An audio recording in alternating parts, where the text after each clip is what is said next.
السلام عليكم ورحمة الله تعالى وبركاته كسودو معدك هلال إنجليش أكاديمي إن شاء الله تعالى وحين هالكان كان بلاوينا A1 English Grammar Book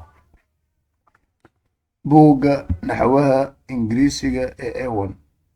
إذا فسرات حقنا ما لقصوا بلاويها A1 English Grammar Book بوغا نحوها إنجليزية heerka koowaad insha allahu buugga intaan bilaabin ka hor waxaa la filayaa inaad soo qaadatay buugga kii ka horeeyey ee ahaa A1 English Conversation Book buugga wada sheekaysi ingiriisiga ee heerka koowaad markaa buuggaas soo qaado soo dhammeey kadib ayaa waxa weeye kan bilaabi kartaa sababtoo ay isku xiran yihiin maxaa yeelay buugga wax kale ma waa buuggii hore oo lagala soo baxay qodobada markaasi naxwaha ku saabsan naxwaha qodobada marka naxwaha la xiriira ee buuggii hore ku jiray ayaa lasoo qaaday marka buugga wax ku xiran buuggii hore marka waa muhiim waxa is dhammaystirayaan marka buugga ayaa bilaabi doonaa dabcan waa buug aad u kooban waaye laakiin aad u faa'iido badan markaa fiiris isagana wuxuu ka kooban yahay dabcan ilaa iyo 34 page oo kale waaye waxaana kula talinayaa inaad wax weeye soo daawacato waxay u badan tahay adiga $1 meelahaas oo kale ka bixisa ama wax ka yar ayaa kusoo daawacan kartaa maktabada kusoo darso insha allahu tacaala buugga ayaan bilaabeynaa cashirkeena koowaad iska galno lesson 1 waa cashirka koowaad lesson 1 waa cashirka koowaad lesson 1 waa cashirka koowaad cashirka koowaad waxaynu ku baran doonaa be verbs falalka ka faracma falka b macnaha xagga dambe laga soo bilaabaya be verbs waa falalka ka faracma falka b mujida intaa kasoo bilaaba waa falalka ka faracma falka b be verbs waa falalka ka faracma falka b waxaan baranayna falkan b falal ka faracma marka falal badan ayaa ka faracma laakiin gaaraan waxaan baran doonaa kuwa lagu isticmaalo present simple tenniska loo yaqaano present simple kuwaas oo kale ah am is are ayaynu baran doonaa marka cashirkeena wuxuu ku saabsan yahay ciwaanka waa inaad fahamtaa wey be verbs waa falalka ka faracma falka b maadaama falal badan ay ka faracmaan gaar ahaan waxaynu baran doonaa present simple kuwa lagu isticmaalo tenniska present simple kuwaasoo kale am is iyo are ayaynu baran doonaa ficilada saa ogtihiinba way ka duwan yihiin ereyada kale noocyada kale ereyada waxaa la yidhahdaa ereyada ingiriisiga waa 8 nooc waay erey kastoo aragto 8 nooc midkood buu noqonayaa waa kow waa inuu yahay noun waa inuu yahay ama waa inuu verb yahay verb waa inuu yahay verb waxa weeye waa verb fal waa inuu yahay maxaan ku yidhahdaa adjective waa inuu yahay ama waa inuu yahay maxaan ku yidhahdaa adverb falkaab waa inuu yahay ama waa inuu yahay pronoun magacyaal waa inuu yahay isku soo gaabinaynaa ama waa inuu yahay preposition wax la yidhaahdo xiriir tilmaame waa inuu yahay ama toddobo waa inuu yahay conjunction wax la yidhaahdo conjunction waa inuu yahay isku xire ama waa inuu yahay interjection dareentusiye interjection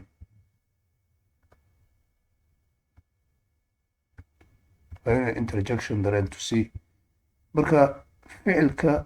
waa ka duwan yahay noocyada dhan uu ka duwan yahay sababtoo ah falku waxa uu isbedbedelayaa tusaale haddaan soo qaadano matalan falka go haddaan soo qaato falka go macnihiisu waa bixid weyn waxaa ka farcmaya falal kale aad u tiro badan waxaa ka farca masalan goes qaabkaasuu ku imaanaa mar isagoo es wata mar wuxuu ku imaanayaa qaab kale went qaabkaasuu ku imaanayaa mar wuxuu ku imaanayaa qaabkan ayuu ku imaanayaa gan mar wuxuu ku imaanayaa qaabkaas oo ah going ida qaabkaasuu ku imaanayaa ing wataa going mar qaabka asalka waxaa lagu darayaa to ayaa lagu darayaa wuxuu ku imaanaya qaabkaas to go qaabkaas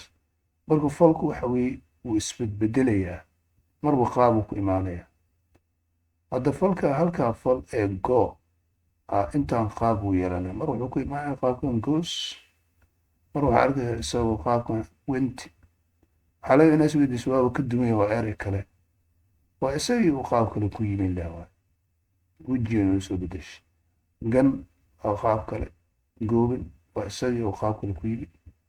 to go waa isagii le waay marka mee qaab waay 1 2 3 4 5 qaab ayuu marka ku imaanaya falkan keliya markii lagu daro qaabka asalka ah ee asalkana waxa weye 6 qaab isku marka fal kasta wuxuu yeelanayaa fal kasto ingiriis wuxuu yeelan karaa 6 qaab buu yeelan karaa su'aalo kale haddaynu soo qaadano aan kuwa iska tiro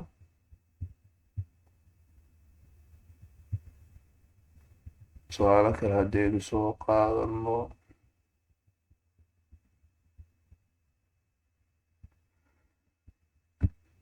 waxaan soo qaadanaynaa eat oo kale marka waxaynu soo qaadanaynaa eat waa cunid waa sabab waa cunto cunid eat mar wuxuu ku imaanayaa qaabkan ku imaanaya eats so s wata mar waxaa arkaysaa wuxuu ku imaanayaa qaabkan eight mar wuxuu ku imaanayaa qaabkan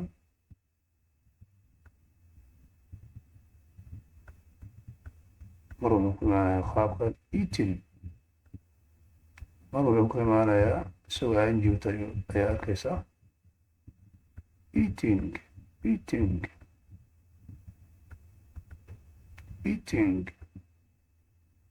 mar waxaa arkaysaa qaabkii asalka oo to laga hormariyey oo to eat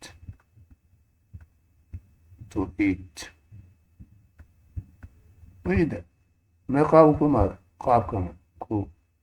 koowaad qaabka labaad qaabka saddexaad qaabka afaraad qaabka shanaad kuwaan marka waxaa lahaa waa eat verbs aa lahaa waa falalka ka farcmay falka kale eat wayda qaababkiisii kala waaye marka wayda marka haddii kan lagu daro wuxuu noqonayaa 6 qaab marka ficil kastoo ingiriisi 6 qaab uu yeela markii qaabkiisa asalka lagu daro marka cashirkeena ama ciwaankeenan wuxuu ku saabsan yahay adwaala kuuruu yahay b verbs falkan b ay ku saabsan yahay oo ka mid ah falalka ugu muhiimsan luqadda ingiriisiga so marka b qaabka koowaad wuxuu ku imaanayaa am is iyo r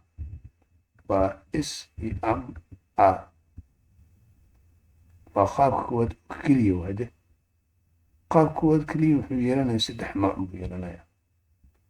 qaabka labaadna wuxuu ku imaanayaa adwaala kuuraya was was iyo sidoo kale were. was iyo were ayuu ku imaanayaa. qaabka saddexaad ayuu ku imaanayaa being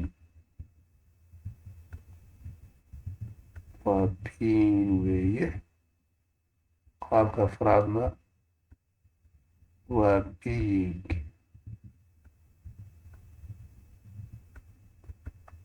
waa being. qaab kalaa jiro oo qaabkii asalka oo markaa to laga hormariyey waa to be. eeqa qaab waa intaa 1 2 3 4 5 qaabo soo bal qaabka koowaad oo keliya ayuu 3 qaab kale ayuu ku yimid. qaabka labaadna 2 qaab kale ayuu ku yimid. kuwaana hal wey soo yid markii qaabka asalka lagu daran meeqa qaab isku 6 qaab ayuu yeelanayaa. marka kuwaana waxaa la yiraahdaa hoose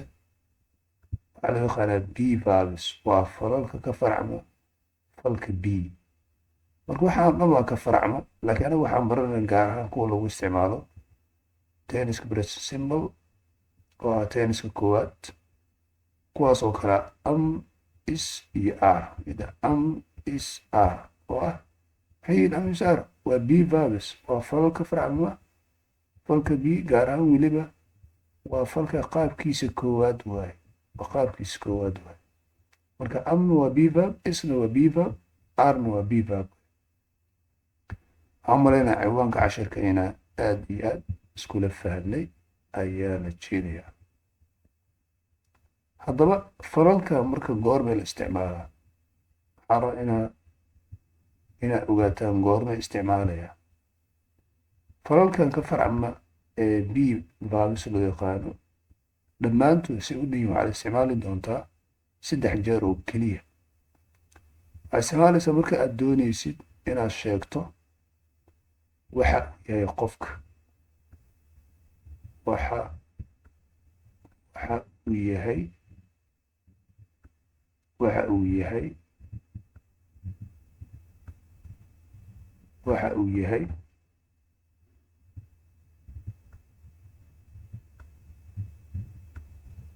uu yahay qofka ama shayga. qofkan waxaa rabtaa inaad sheegto waxa uu yahay miya isaga macallin ma arday ma waxaa rabtaa inaad sheegto waxa uu yahay qofka. waxaad isticmaalaysaa b verbs isticmaalaysaa. 2 markaa aabto inaad ka hadasho ama sheegto xaaladda uu ku sugan yahay qofka. xaaladda uu ku sugan yahay qofka ama shayga. aragtay qofkan xaaladda uu ku sugan yahay jir ahaan ama maskaxaan inaad sheegtid baa rabtaa. waxay isticmaali doontaa sidoo kale b verbs isticmaali doontaa. mise waxaa rabtaa hadduu alla guuru yahay inaad sheegto goobta uu ku sugan yahay qofkan. goobta uu ku sugan yahay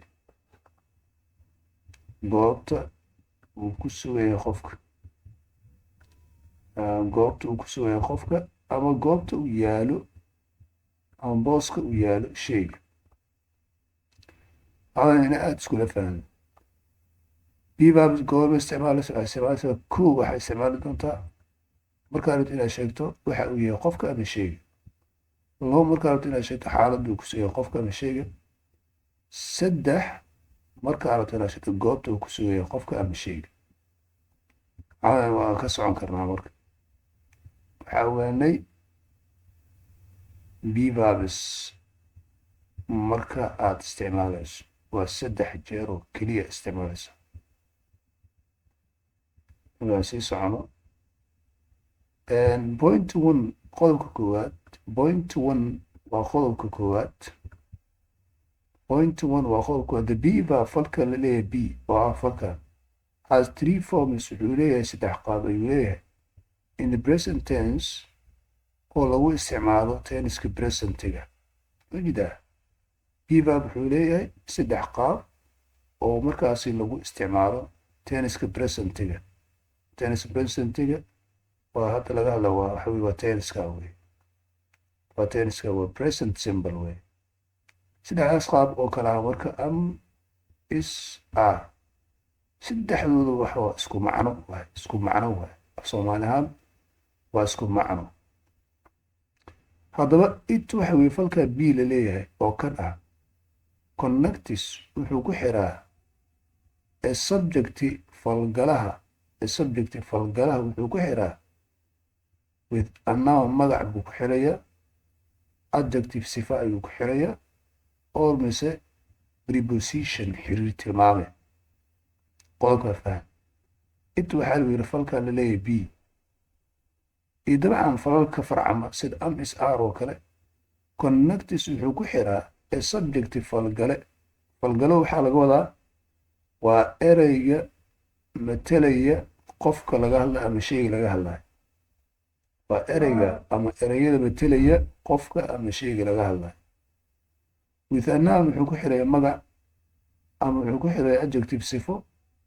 or mise wuxuu ku xiraya preposition xiriir tilmaame ayuu ku xiraya magarat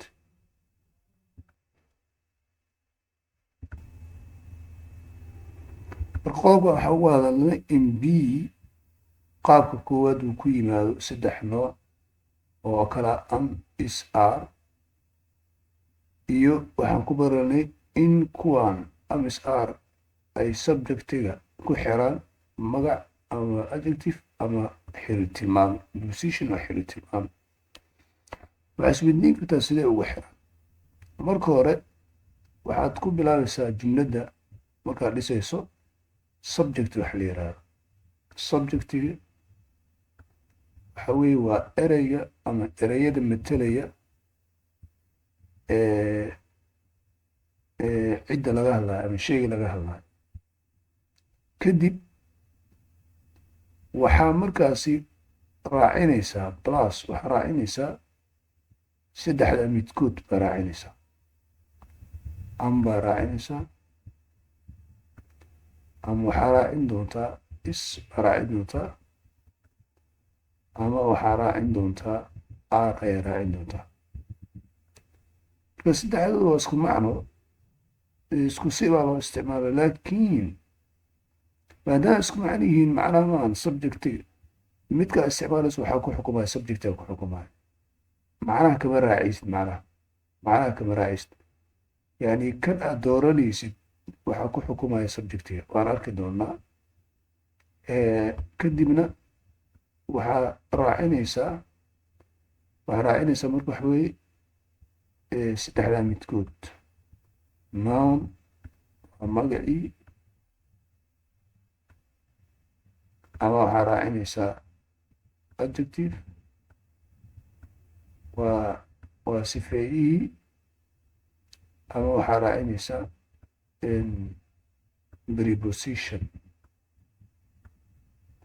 preposition ay raacinaysaa marka intaan waxa weeye midkooda raacaya marka waxay udhexeeyaan subjectiga iyo waxay udhexeeyaan iyo subjectiga wixii dhamaystiray oo ah nounkii adjectivekii iyo prepositionkii marka way isku xirayaan waydo iyagaa udhexeeya waa sida buundo oo kale udhexaysa waay marka wayda warkaa saasaa laga wadaa saddexdan qaab subjectiga waxay ku xiraan magac sifo ama preposition aan ku celin markale marka sidaas uu yahay marka aan ku celiyo point one qodobkaada b baa falka b has three forms waxa uu leeyahay saddex qaab in the present tense oo lagu isticmaalo tenniska presentiga kuwaas oo kale am is are it falka b connects wuxuu ku xiraa isaga qaababka uu ku yimaado subjecti falgalaha wuxuu ku xiraa with a noun magacuu ku xiraa si marka uu sheego subjecti waxa uu yahay ama with an adjective wuxuu ku xiraa sifo